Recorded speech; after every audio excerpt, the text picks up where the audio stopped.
मैत्रिणींनो, उन्हाळ्याचे दिवस आहेत आणि त्यातली त्यात जर का अचानक एवढ्या गरमीमध्ये जर का आपल्या हाताला वगैरे चटका वगैरे बसलाच तर तो खूप म्हणजे खूपच वेदनादायी असतो. आता मी खोबरं मसाल्याचं भाजत असताना माझ्या हातावर थोडासा खोबऱ्याचा तुकडा आला आणि माझ्या बोटाला थोडंसं भाजलं. तर अशा भाजलेल्या जखमेवर अगदी रामबाण उपाय म्हणजेच आपला पान खायचा जो कात असतो. मैत्रिणींनो, हा कात म्हणजे पाणी शोषून घेणारं साधन आहे.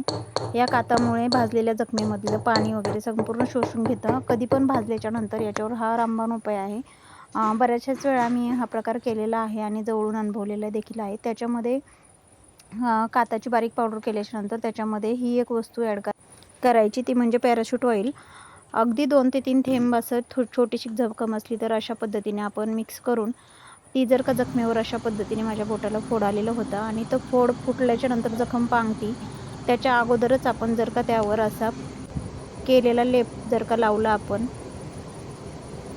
हे पाहू शकताय, तर अगदी 2 ते 3 दिवसातच ही जखम कोरडी पडती, फोड न फुटताही, आणि जागच्या जागेवर ही जखम आपोआप थांबण्याचा प्रयत्न होतो. मैत्रिणींनो, भाजलेली जखम ही जास्तच असं म्हणजे जास्त वाढण्याची,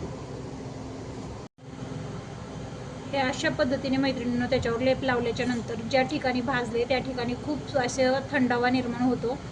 थंडगार ते भाजलेली जखम पडते आणि जे भाजल्यामुळे जे पाणी सुटून जखम वाढण्याचा प्रयत्न असतो तो नक्कीच जागेवर थांबतो. तर हा नुकसा नक्की करून पहा आणि आपल्या चॅनलला शेअर, सबस्क्राईब, लाईक जरूर करा.